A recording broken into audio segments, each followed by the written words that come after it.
Amém, irmãos? Irmãos, peço à igreja que se coloque de pé para nós estarmos orando aqui pela vida do nosso bispo, que Deus venha usar ele, em nome de Jesus, que ele venha trazer de Deus, que Deus colocou no coração dele para nossas vidas, amém? Soberano Deus e eterno Pai, Deus de poder e Deus de glória, Pai amado, Pai querido, apresenta aqui agora teu filho, Senhor, em nome de Jesus, Pai. Pai, que o Senhor venha usar teu filho agora, Pai amado, poderosamente em nome de Jesus, Pai. Pai, que ele venha falar para a tua igreja que o Senhor já colocou no coração dele, Senhor. Pai, que o Senhor venha usar o teu filho, Pai amado, em nome de Jesus, Pai. Que ele venha ser, Pai, abençoado, usado, Pai, por ti, Pai, para nossas vidas agora, nesta noite, Pai. É o que eu te peço, Pai, já te agradeço em nome de Jesus. Amém e graças a Deus. Paz, meus amados, pode se sentar. Aleluia. Culto de missões. Mas que frescor gostoso do Espírito Santo nesse lugar, né? Existe um jargão evangélico, né? O pessoal fala assim: você tá sentindo a presença de Deus? E às vezes ninguém está sentindo nada, né? Mas eu quero confessar a vocês que eu estou sentindo o frescor do Espírito Santo nesse lugar, nessa noite. E eu quero pegar essa onda do Senhor e deixar Ele fazer tudo que Ele tem para fazer nas nossas vidas. Eu fiquei muito feliz hoje, mas muito feliz, não hoje, mas quando eu soube da cura da filha do Bispo Roberto. Estávamos clamando há muito tempo, orando, porque, amados, a obra naquele lugar que você viu não é fácil não. Ele saiu daqui, ele era dessa igreja, e Deus o enviou lá para o Maranhão. Como ele falou, apenas uma família. Era uma igrejinha pequenininha, não era nem aquela igreja que vocês viram não. Era uma lojinha alugada, eu estive lá também, na época que era uma loja. E você vê o quanto que Deus trabalhou e está trabalhando através daquela família. Estão construindo e terminando a segunda igreja para a glória de Deus. Mas num lugar difícil. Por isso que a gente pôs no nosso coração, desse ofertório de hoje, enviar para lá como auxílio. Naquilo que nós pudermos fazer, nós queremos participar daquilo que o Senhor está fazendo. Amém? Culto de missões é isso. Nós precisamos trabalhar. Nós precisamos não só falar de missões, mas fazer. Porque não adianta nada a gente estar falando sobre o conceito do que é missões e não está fazendo. E nós podemos fazer sempre, nós falamos e repetimos isso todo culto. A gente faz de 3 formas: indo, orando e contribuindo. Amém? Abre lá a palavra do Senhor no livro de Números 13. Vamos ler um texto um pouco grande. Mas eu peço a paciência de vocês, porque é necessário para que a gente entenda, para que a gente não saia daqui da mesma maneira que a gente chegou. Nós precisamos entender o que o Senhor quer falar no nosso coração. Números 13, versículo 1. Nós vamos ler o 1, 2 e o 3, depois vamos continuar do 25. Diz assim: E o Senhor ordenou a Moisés: envia homens, um de cada tribo, em missão de reconhecimento à terra de Canaã, terra que dou aos filhos de Israel. Enviarás todos aqueles que sejam seus príncipes. Assim Moisés enviou do deserto de Parã. Conforme a ordem do Senhor, todos eram chefes dos israelitas. Agora você vai lá para o 25. Ao cabo de 40 dias retornaram da exploração da terra. Vieram a Moisés, Arão e toda a comunidade de Israel em Cádiz, no deserto de Parã, onde prestaram um relatório a eles e a toda a congregação ali reunida, e lhes apresentaram os frutos trazidos da terra, e deram o seguinte depoimento a Moisés: fomos à terra da qual nos enviaste. Na verdade, é terra onde também emana leite e mel. Eis os seus produtos. Contudo, o povo que habita ali é poderoso. As cidades são fortificadas, muito grandes. Também vimos ali descendentes de Enaque. Os amalequitas vivem no Neguebe, os hetitas, os jebuseus e os amorreus habitam a região montanhosa. Os cananeus vivem perto do mar e junto ao Jordão. Então, Calebe fez calar o povo reunido diante de Moisés. Eia, exatamente, meu pastor. Eia. E eu acabei me perdendo.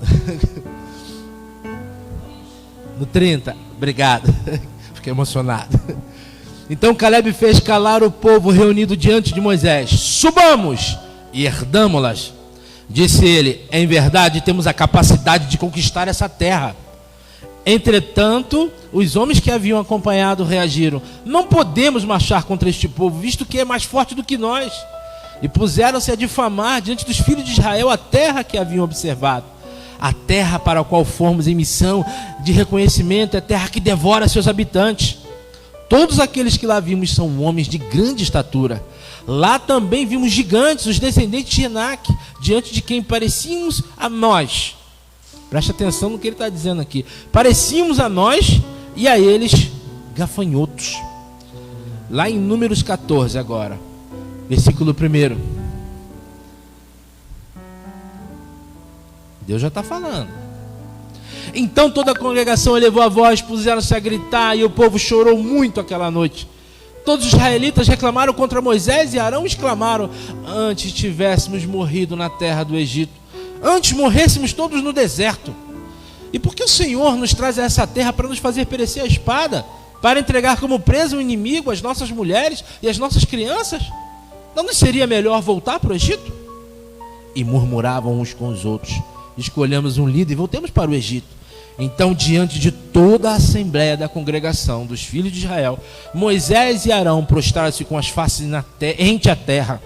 Dentre aqueles que espiaram a terra, Josué filho de Nun e Calebe filho de Jafoné rasgaram imediatamente suas vestes e exclamaram perante toda a comunidade de Israel ali reunida: a terra que em missão fomos averiguar é muito boa, um lugar excelente.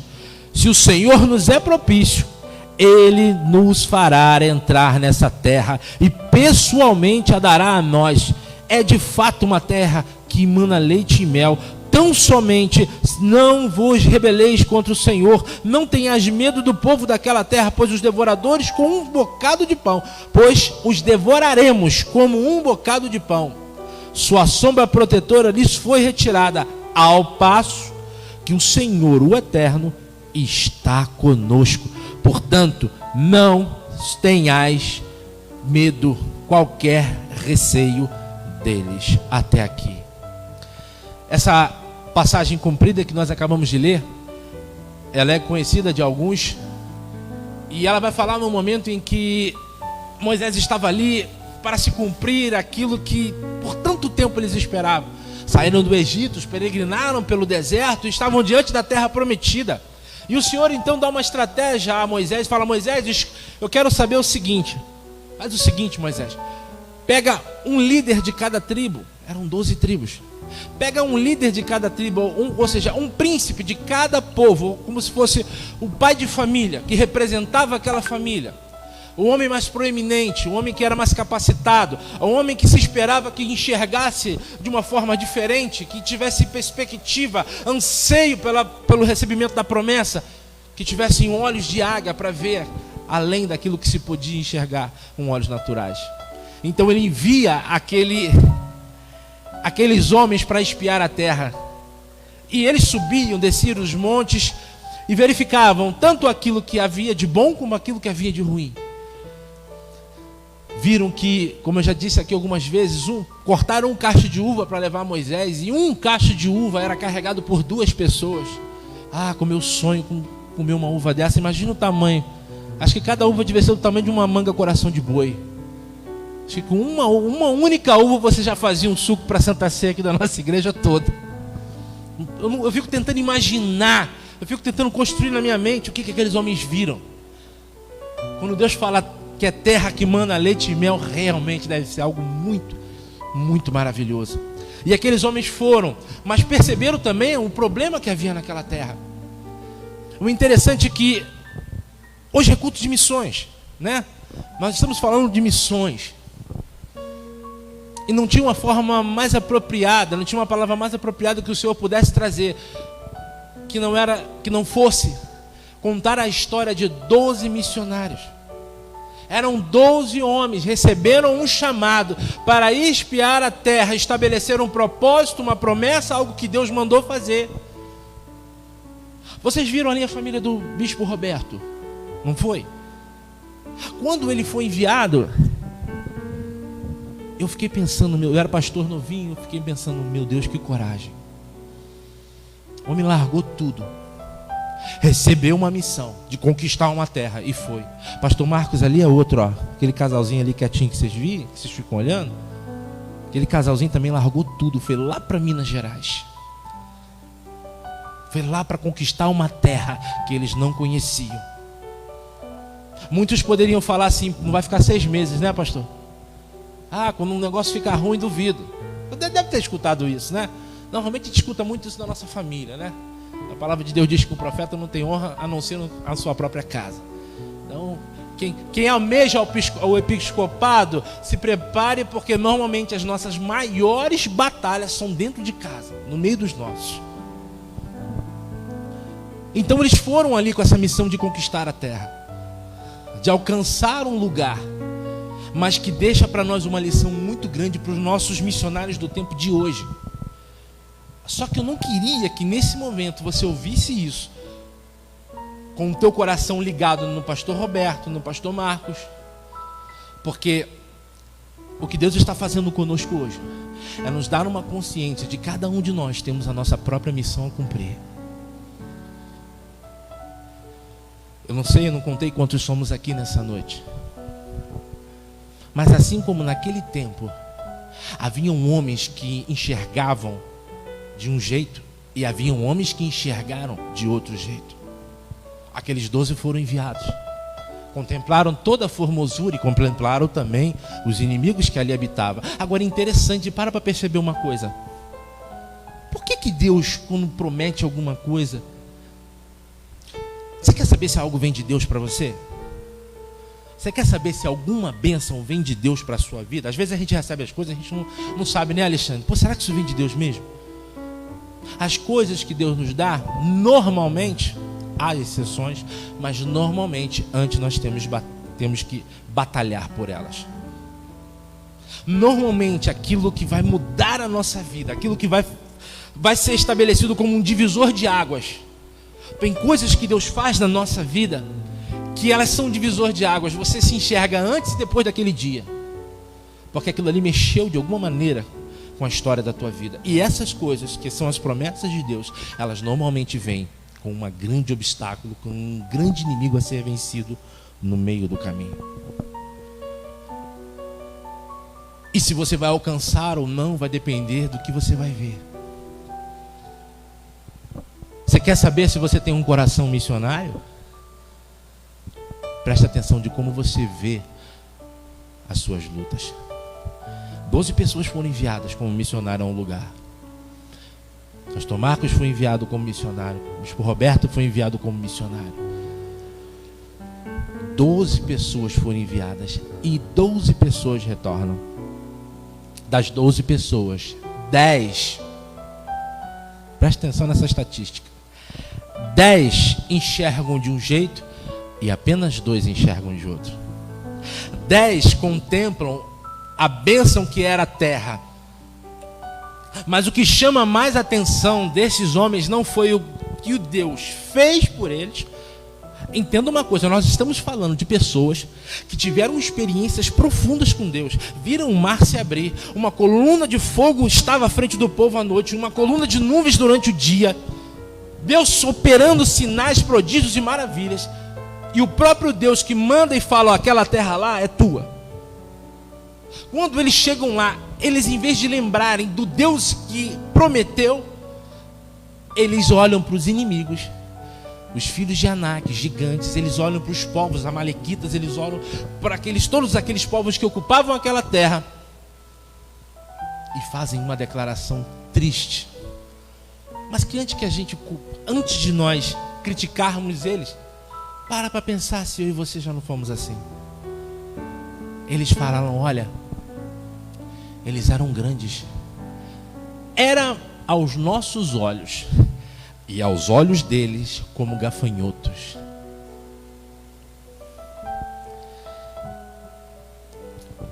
Deus sempre vai trabalhar com aquilo que você vê. Deus sempre vai trabalhar. Ele colocou Ezequiel diante de um vale de ossos secos. Nós falamos aqui na sexta-feira durante a nossa oração. Ezequiel, o que você vê? Ah, Senhor, eu vejo ossos secos, e são sequíssimos. Poderão viver esses ossos? Ezequiel poderia falar: essa daí, Senhor, nem para tu dar. Ezequiel falou assim, ó, tu sabes de todas as coisas. Ezequiel falou, é bem verdade que não há vida ali, mas é bem verdade que tu tem poder de fazer o que o Senhor quiser.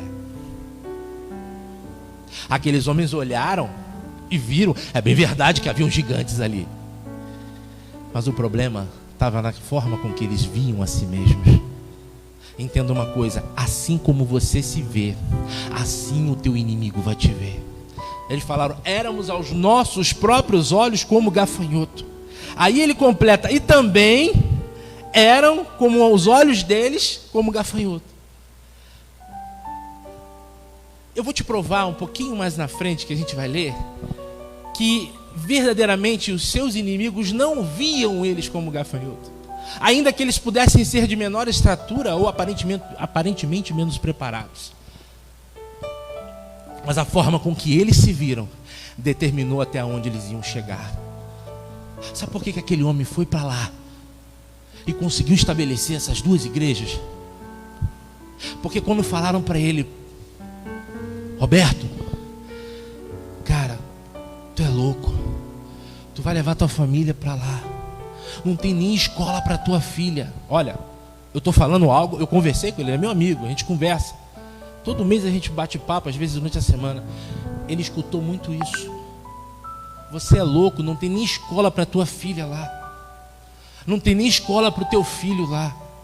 Tu vai sair daqui, tá tudo com uma estrutura tão boa, você tem tudo perto da sua casa, e você vai ser enviado para um lugar que você não conhece. Pastor Marcos passou pela mesma coisa, né, pastor? O bairro lá, parece que agora o bairro Alvorada, né, tem uma estrutura, asfalto, né? Mudou bastante o negócio lá, mas quando tu tava não era assim não, né? Foi só vocês saírem, né? Sabe por quê? Sementes que vocês plantaram. Como o Alexandre falou aqui, orações que vocês fizeram lá em cima daquele monte, onde tem um monte de aranha. Eu lembro daquelas aranhas. Eu detesto aranha, né? Sabe que lá onde eles oram, lá em Carmo do Cajuru, você, para chegar a um monte, você passava, não sei se tem outro caminho, né? Mas tinha um caminho que você passava meio que um túnel de árvores. E nesse túnel era tomado de aranha. Mas muita aranha. Você passava por ali direto, né? Olha, eu tenho meio um pouco de... Deus está me curando, mas eu tenho um pouquinho de fobia. Eu pego lá em casa, às vezes eu pego umas cobras lá que parece, mas a aranha não gosta de chegar nem perto. Mas entenda, faz parte daquilo que Deus está falando conosco. É como você se vê, o teu inimigo vai te ver. Sabe por quê? Diz assim a palavra do Senhor.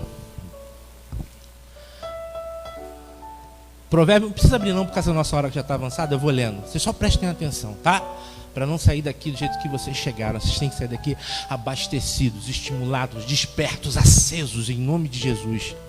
Provérbios 27:19 diz assim: assim como a água reflete o rosto, o coração revela quem somos.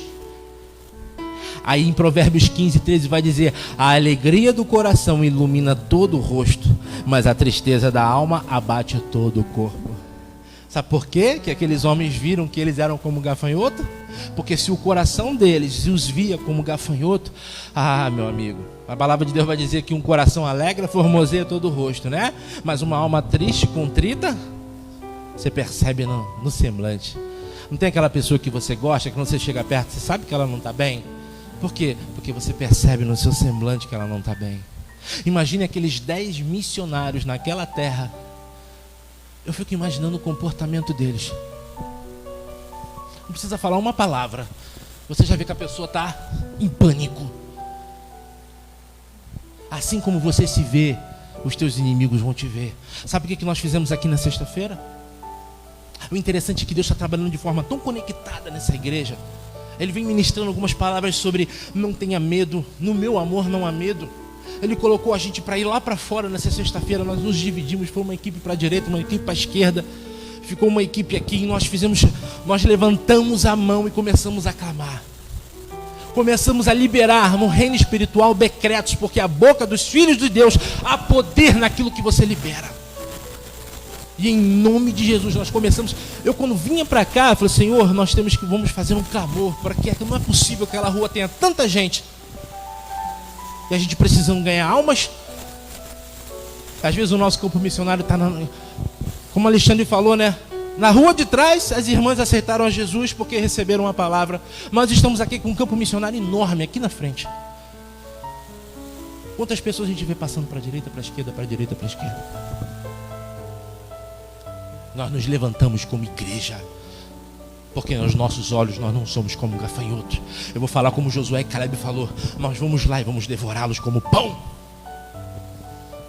Não, nós não devoramos pessoas. Ele está falando sobre inimigos, sobre o espírito maligno que cega, que acorrenta, que aprisiona. A esses nós pisaremos. Não se pisa na cabeça de uma serpente. Mas para isso acontecer, você tem que despertar. Você precisa saber quem você é. Quem você é. Engraçado que lá em Lucas 9:53 diz, fala sobre Jesus. Fala que Jesus estava passando por Samaria. A direção que ele estava tomando era para Jerusalém. O que ia acontecer em Jerusalém? Ele seria preso, ele seria morto. Mas ele cumpriria o quê? O propósito do Pai, a missão que o Pai deu para ele, morrer por mim e por você. Você conhece alguém que sabe que vai ser morto e tem um semblante resiliente, convicto, determinado? O que Deus queria é que aqueles homens tivessem um semblante convicto, determinado, para receber uma promessa, para receber uma terra que mana leite e mel. Ao passo que Jesus teve tudo que eles não tiveram, mas para ser morto. Lá em Lucas vai dizer assim: mas não o receberam, porque seu aspecto era como de quem ia a Jerusalém. Homens de Samaria que não conheciam a Jesus. Jesus manda os seus discípulos ir preparar uma hospedagem para ele ficar ali durante aquela noite e no dia seguinte partir para Jerusalém. Quando aqueles homens olham para Jesus, percebem nele: esse homem está indo para Jerusalém, aqui ele não fica. Jesus não fala uma palavra, mas se via que ele tinha uma missão a cumprir. Era nítido nos seus olhos, porque ele tinha convicção e não tinha dúvida do que ele queria fazer. Aí eu pergunto a você nessa noite: como você se vê? Cada um aqui que está sentado nessa noite, nessa igreja, Deus já falou com você. Deus já te falou que Ele tem um propósito na tua vida. Eu tenho certeza que Deus já falou alguma coisa com vocês. Aí eu lhe pergunto: como você vê isso? Como você se vê? Como você entende que esse processo vai ser desencadeado na tua vida? O que você está esperando? Você está esperando um irmão vir aqui, começar a sapatear, rodar e virar para você e falar: isso que te digo? Será que todas as mensagens que você escuta, todas as formas que Deus encontra de falar com você, que a tua missão está te esperando, será que não é suficiente? Ou basta apenas se alegrar por 2 horas no momento de mensagem e depois vai e se esquece daquilo que ouviu? Há uma coisa interessante. 2 homens olham.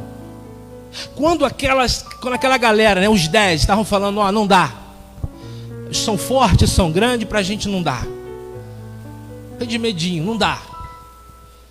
A visão e o entendimento daqueles 2 homens eram tão forte que algumas traduções vai dizer o que o pastor Pinho falou aqui agora. Eles falam assim, a minha tradução aqui não falou, mas em uma hora que ele fala assim, eles começam a olhar aquela discussão, aquele bate-boca, pessoas entrando em desespero, se jogando no chão. Ai, meu Deus, o tempo todo no deserto, e agora a gente chega aqui, aquele desespero tudo, ele virou eia!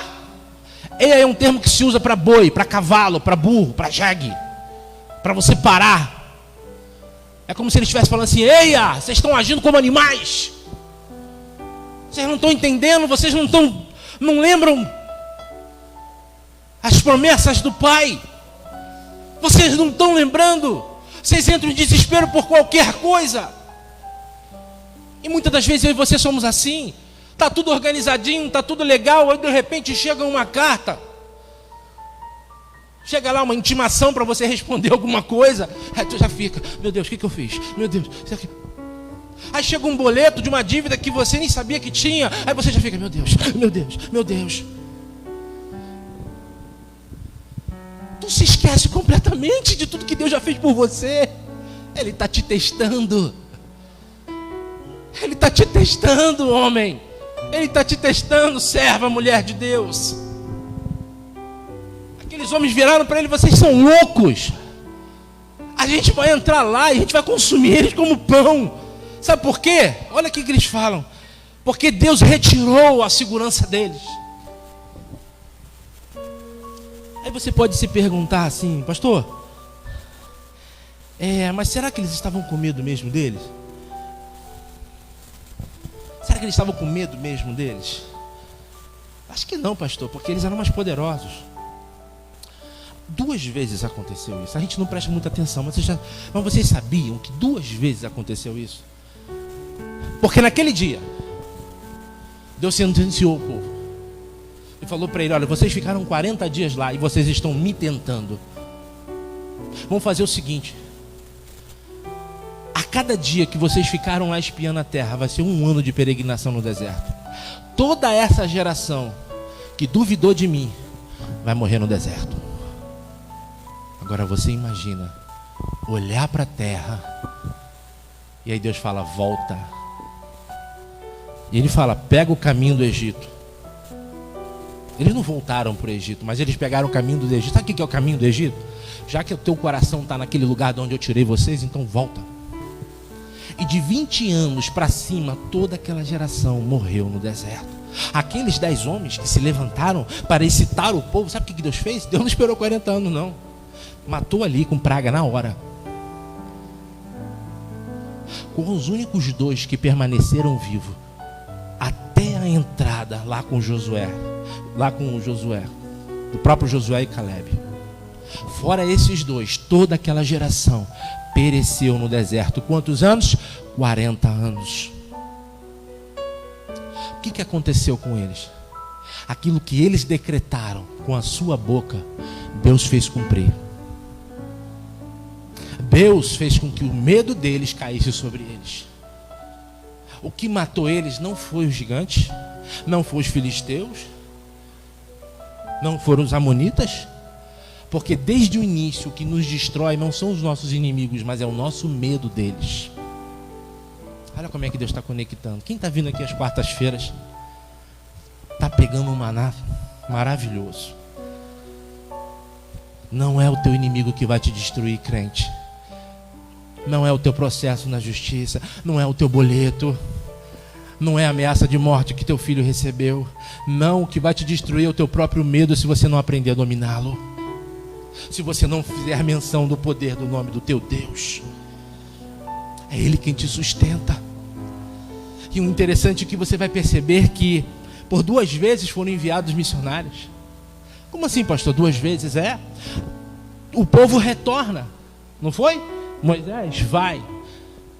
Toda a geração morre, inclusive Moisés, por outros motivos. Moisés não morreu por causa disso. Nós não vamos falar sobre isso aqui, senão dá outra mensagem. E quando Moisés morre, Deus levanta Josué e fala: Josué, meu servo é morto.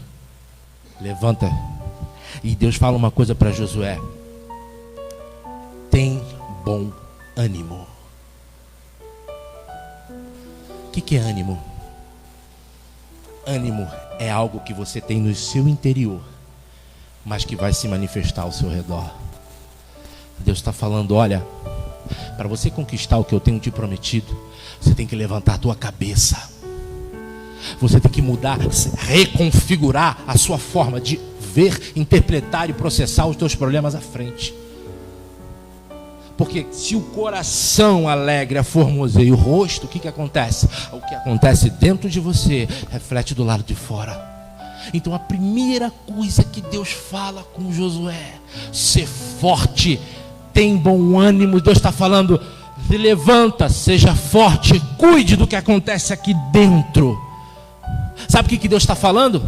Lá ele iria guerrear e conquistar as terras com inimigos que estavam do lado de fora. Ele iria batalhar contra gigantes, não é mesmo?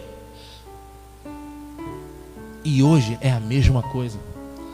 Quando Deus nos envia, te capacita, ou de alguma maneira te envolve com a obra missionária, Ele está separando você e te enviando para gigantes. Só que os gigantes de hoje não são em estatura física. Os gigantes de hoje são a forma de pensar, a forma de ver, a forma de entender que está dentro da mente e do coração das pessoas lá fora. São os seus medos, são os seus traumas, são os seus problemas que impedem ela de crer que Jesus existe, que morreu na cruz do Calvário. E às vezes é tão difícil pregar Jesus para alguém, porque ela está tão assim, tão fechada, que você para e fala: meu Deus, parece que ele não ouviu nada. Mas ela é uma terra a ser conquistada. E Jesus está nos enviando nos dias de hoje, como fez nos dias de Josué. A diferença, na segunda vez, Josué se levanta, coloca o povo diante do rio Jordão. Antes de ele entrar, o que ele faz? Também envia missionários. Só que dessa vez Josué não pegou um de cada tribo. Sabe por quê? Josué entendeu que não é número que faz a diferença. Olha para vocês. Olha quantas cadeiras vazias aqui. Mas você acha mesmo que Deus precisa de um povo grande para fazer a sua palavra acontecer? Não. Então, sabe o que isso significa? Você está aqui hoje? Você foi eleito. Você foi eleita. Você é príncipe da sua tribo. Você é princesa da sua tribo. Você foi eleita, cara. Você foi eleito, cara. Deus escolheu você para representar, sabe o que? Toda a tua família. Deus escolheu você para a tua geração e você na sua geração, para representar todo um clã. Ele nunca precisou de número. Josué entendeu isso e enviou só 2. E nem fala qual foi o nome dos 2. Josué e Caleb foi lá atrás com Moisés. Ele vai e envia 2 espias. Olha que interessante. Para a gente encerrar, estamos caminhando.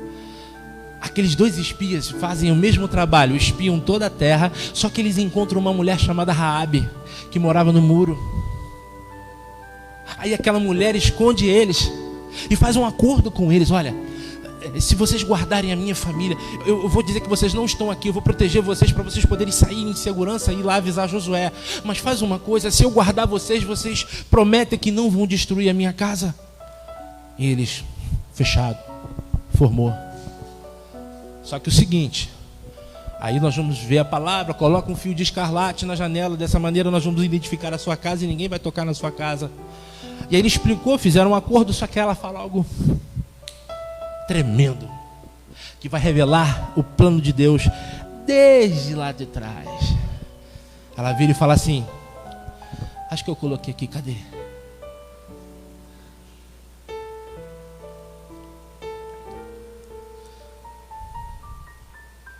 Aleluia, Jesus. Ela vira e fala para eles: Jesus, amém. Vamos lá. Ela vira e fala para eles assim: desde que vocês chegaram, se retirou de nós o nosso ânimo. O terror de vocês recaiu sobre nós e toda a população está em pânico. Josué estava acampado próximo a Jericó.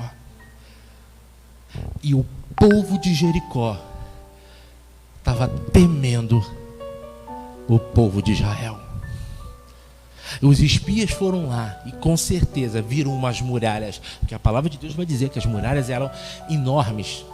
Elas tinham mais de 2 metros de largura. E quando ele chega lá e fala com ela, sabe o que ele descobre? Rapaz, não é que aquela história que os nossos pais contam, daqueles de Josué, que é o nosso líder, e de Caleb, não é que ela é verdade? Rapaz, eles vieram aqui há 40 anos atrás e disseram que era possível. Imagina aquele homem chegando no Josué e dando um relatório: Josué, cara, é tudo nosso. Tá todo mundo em pânico, Josué. É tudo nosso. O que você viu há 40 anos atrás, Deus conservou até os dias de hoje para cumprir aquilo que Ele havia prometido. Às vezes você pode estar com medo de alguns gigantes que se apresentam na tua vida, no teu processo, no teu trabalho, seja lá onde for, no teu problema de saúde. Você transformou isso em gigante que você acha que não dá para passar por eles. Às vezes as pessoas, o teu problema, e Satanás que está lá atrás do teu problema está em mais medo de você do que você dele. E Deus falou isso conosco na sexta-feira aqui. Quando eu falava, Senhor, eu vou estar lá, a gente vai fazer um trabalho de intercessão. Deus falou, olha, Ele falou uma coisa comigo interessante, Alexandre. Antes de vocês chegarem, eu me ajoelhei aqui para orar. E eu gosto muito de chamar o Senhor de Pai. Abba, Pai, meu paizinho. Eu me sinto bem. E quando eu comecei a orar aqui, o Senhor falou, paizinho? Tu está me chamando de paizinho? Hoje eu não sou seu pai. Hoje eu sou o seu general. Levanta a cabeça e vai lá para fora. E não vai me fazer oraçãozinha, pai, se tu puder. Não, vai lá para fora, abre a tua boca e decreta o que vai acontecer. Deus me deu um sacode. Deus está falando, aprenda a usar as armas que eu te dou, porque senão tu não vence. Aprenda. Quando você está no seu quarto, no seu momento de intimidade, você vai lá, chora, paizinho, amor da minha vida. Mas quando você está em batalha, é o general, é o rei dos reis que está contigo. Então você precisa saber qual é a tua postura que você tem que adotar, porque senão você está fazendo carinho na cabeça de Satanás. E a situação não muda, nunca. Se você vê as histórias que o Roberto conta, são pesadas, pastor Marcos também. Batalhas espirituais, manifestações de demônios, afrontas, retaliações, intimidações, né? Que Satanás vem intimidar. Se você for fazer carinho na cabeça de Satanás, pô, quebra aí, sai dele, em nome de Jesus, por favor. Não. Você precisa entender a quem você serve, ter consciência da sua identidade, tomar posse de uma promessa que já foi feita na tua vida, se levantar, porque você só vai conseguir ultrapassar essa barreira quando você entender quem você representa, quem você é. E para a gente encerrar, eu achei muito interessante na vida de um homem missionário dos anos 20 do século passado. Eu achei interessante a vida dele. O nome dele é James Aggrey, missionário, educador. Esse homem, ele influenciou o povo de Gana na África. Vamos falar aqui sobre Moçambique, né, Alexandre? Vamos preparar um material para falar de Moçambique novamente. Inclusive hoje teve novas conversões, hoje teve batismo lá em Moçambique, na Refúgio em Cristo de Moçambique, novamente. A gente não brinca, a gente fala assim, e aí, tem bastante? Tem igual água. Lá tá batizando igual água agora. Ou na água. Esse homem, James Aggrey, ele influenciou a sua geração. Ele foi educador, ele veio de Nova York, voltou para Gana, de onde ele nasceu. E ali ele identificou Gana naquela época, ela é a República da Inglaterra. Então a Inglaterra oprimia o povo de tal maneira de que, mais ou menos como o comunismo faz, ele coloca na cabeça das pessoas que você só pode ir até um certo ponto, que você não tem direito de ser mais do que aquilo ali ou fazer mais do que aquilo ali. E aquele povo debaixo de um domínio inglês, crescendo de gerações e gerações sob domínio, não aprendeu a ser livre, não aprendeu a ser quem realmente Deus o chamou para ser. E ele lança um livro que eu acho muito interessante, A Águia que Não Sabia Voar. Nesse livro, é best-seller, ele influenciou aquela geração de tal maneira que ele mudou a história daquele país. Esse livro conta que uma águia foi criada no meio, desde pequenininho, no meio das galinhas. E ela cresceu no meio das galinhas. Como é que galinha voa, gente? Até voa, né? Tu joga ela, dá 2 batidas de asa e cai. Não sei se de repente, né, sogra? Já viu alguma galinha voar mais do que 2, 3 metros? Não. E no livro dele ele conta que tinha um roceiro e tinha lá um naturalista E eles começaram a discutir, olha, isso aí não é uma galinha, isso é uma águia. Ele, não, agora é galinha. Não, não é a galinha, isso é uma águia. É, senhor, olha aqui, ele pegou a águia e jogou a águia. A águia deu 2 batidas de asa, caiu, começou a ciscar igual a galinha. Não viu? Agora ela é uma galinha. Aí ele virou e falou, peraí, me dá ela aqui. Pegou ela, subiu num lugar mais alto, em cima da casa, e jogou. Quando jogou, ela bateu 2 vezes, capotou no chão e voltou a ciscar. E o homem falou, não disse para você que ela é uma galinha? Não tem mais jeito não. Aquele homem, me dá mais uma vez, pegou a galinha, a águia, levou a águia num alto de um penhasco, bem alto, e fez o que uma mamãe águia costuma fazer com seus filhotes.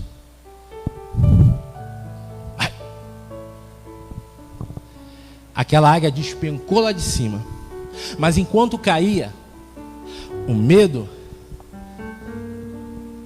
trouxe de volta os instintos que ela tinha de ser águia. Ela abriu os braços, sentiu a brisa do vento, das correntes de vento passando por debaixo, e foi dominando, dominando, dominando até bater. E ela entendeu que na altitude que ela estava, na velocidade do vento que ela descia, uma batida era muito mais poderosa do que uma batida no chão. O instinto dela volta e ela voa. Esse homem conta essa história para uma geração de africanos, descendentes de escravos, debaixo de um domínio inglês. E eles começam a entender que eles poderiam ser essa águia.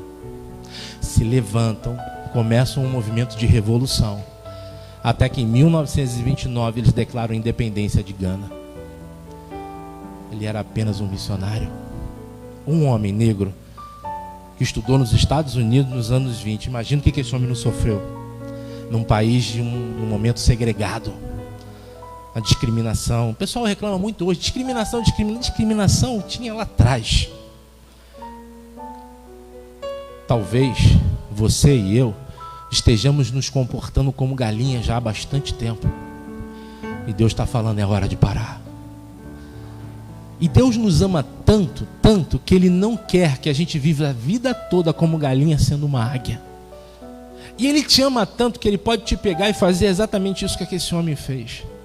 Só tem uma forma de você descobrir quem você é. Indo para o alto. Vai parecer ruindade? Não parece ruindade? Lá na minha casa tem um eucalipto enorme, grande pra caramba. E teve um tempo, não sei se a minha sogra vai lembrar, uma águia fez um ninho lá em cima. De vez em quando eu parava e ficava olhando. E eu ficava pensando, cara, troço de doido. Por quê? Porque eu ficava olhando aqueles filhotinhos, ela chegava, né, com um negocinho na boca, colocava para os filhotes, e aí eu estava pensando, se um deles cair, morre? A gente fica pensando essas coisas, né? Até dado um tempo que eu olhei, não tinha mais nenhum no ninho. E logo ela foi embora. Por quê? Porque ela fez a mesma coisa. Quando é chegado o tempo, a própria águia pega o seu filhote, ensina ele a voar, joga. O que Deus estava fazendo com o povo de Israel, colocando eles diante dos gigantes, era simplesmente mostrando para eles que eles eram muito mais do que eles pensavam ser. Por que, pastor, tem que ter luta antes? Porque você só aprende a valorizar aquilo que você luta para ter. E a única coisa que Deus queria é que eles valorizassem aquela terra como Deus valorizou. Você é uma águia. Você não é galinha. Quando você sair para ir para fora, que os teus problemas, eles estão lá te esperando, na tua casa. Você vai abrir a porta da tua casa para entrar hoje, e talvez antes de você dormir, os seus problemas vão te visitar de novo. Vai falar assim, o pastor falou que tu é águia, né? Não, vou te mostrar que tu é galinha. Não, levanta. E faça como Josué e Caleb fizeram. Quando os pensamentos de derrota vierem na tua vida, eia! Não mais vão me derrotar.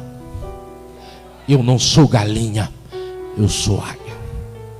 Vamos ficar de pé.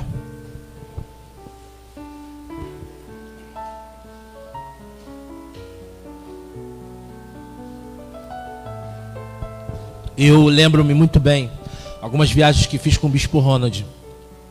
Eu preciso testificar isso porque eu aprendi muitas coisas com o Bispo Ronald. E uma das coisas que mais me intrigou sempre na vida dele é que ele olha para um lugar, eu não sei, tomara que ele assista. Eu não sei se ele vai no mapa e faz assim, eu vou para cá. Eu sei que quando ele estabelece um local a alcançar, ele não olha a dificuldade. E a gente que é franguinho novo, né? A gente olha assim e pensa, cara, Bispão é louco. Bispão colocou na cabeça que ia comprar um barco para evangelizar os ribeirinhos.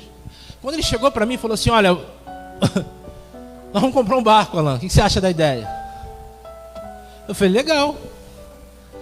E aí, o senhor já fez contato com a agência missionária tal? Já? Não, nada. Ele simplesmente foi com a cara e com a coragem. E voltou com um projeto. E a gente embarcamos no projeto dele. Vamos comprar um barco para evangelizar os ribeirinhos. Aí quando ele me mostrou qual era o barco, eu falei, ele é muito doido, cara. Pensei que ia ser um barquinho, uma lanchinha, igual eu já tive. Era um barco de 49 pés. Eu falei, ele é louco. Mas ele sempre inspirou a gente a olhar para as dificuldades, para os obstáculos, como Josué e Caleb. E até hoje ele faz isso, né? Agora foi parar lá em Moçambique. E vai lá. Passou pelo Covid, todo mundo sabe a história que ele passou. Eu digo para vocês, eu e você temos defeitos, o Bispão também tem os defeitos dele. Mas uma coisa que eu aprendo com esse homem é ser águia. E se você quer fazer missões, Alexandre, se você quer fazer missões e refúgio em Cristo, vocês vão ter que aprender a ter hora de águia também. Coloca a mão no teu coração. Vamos orar. Como sempre falamos aqui, você ouviu uma palavra. Uma palavra que veio do coração de Deus, agora Ele quer ouvir uma resposta. Uma resposta que vinha do teu coração. Aquilo que você decidiu e está decidindo fazer com aquilo que você ouviu. Dá uma resposta para o teu Deus agora, porque este dia de hoje pode ser um divisor de águas na tua vida e na minha vida. Esse dia de hoje pode trazer coisas para vocês que já estão prometidas há muitos anos atrás, mas que vocês nunca alcançaram porque nunca tiveram coragem de dar o primeiro passo. Deixa Ele te jogar para fora do ninho. Deixa Ele te jogar para fora do ninho. O Senhor fez isso comigo. Se eu estou aqui apacentando vocês na refúgio em Cristo, eu também tive que ser jogado do ninho, do lugar de segurança, do lugar de estabilidade, para uma terra que eu não conhecia. Mas é assim que Deus faz, para mostrar para você que você é muito mais do que aquilo que você pensa ser. Coloca a mão no teu coração. Senhor, nosso Deus e nosso Pai, nós te agradecemos, meu Pai, por tudo que o Senhor tem feito sobre nossos corações. Sim, Pai, ouvimos a Tua voz, Senhor, que nos arde no peito, Senhor Deus amado, porque é o Teu Espírito que está falando conosco. Senhor, sim, nós desejamos ser como águias, Pai. Ah, Senhor Deus, devolve-nos o nosso vigor, redobra o nosso ânimo. Ah, Deus, refaz o nosso ímpeto de guerra, Senhor, porque somos Teus filhos, Senhor Deus amado, e não mais permaneceremos prostrados diante dos obstáculos. Não mais, Senhor, baixaremos a cabeça para nenhum gigante, Pai. Pai, toma Teus filhos nas Tuas mãos agora. Ah, Deus, traz à memória a cada um deles, Senhor Deus, as lutas que eles estão passando, Pai. Ah, Deus, toca em cada um para que a arma poderosa da oração seja usada, meu Deus e meu Pai, com destreza, Senhor, com precisão, meu Deus e meu Pai. Toma Teus filhos nas Tuas mãos, levanta no nosso meio, Senhor, missionários como Josué e Caleb, pessoas, meu Deus e meu Pai, comprometidas, Senhor, pessoas, Senhor Jesus amado, com ímpeto, Senhor, de fazer a Tua obra, Pai. Eu te peço em nome de Jesus, abençoa Teus filhos, Senhor. Ah, Deus, e muda a história, muda a nossa história para a glória do Teu nome. Assim nós te pedimos e te agradecemos em nome de Jesus. Amém?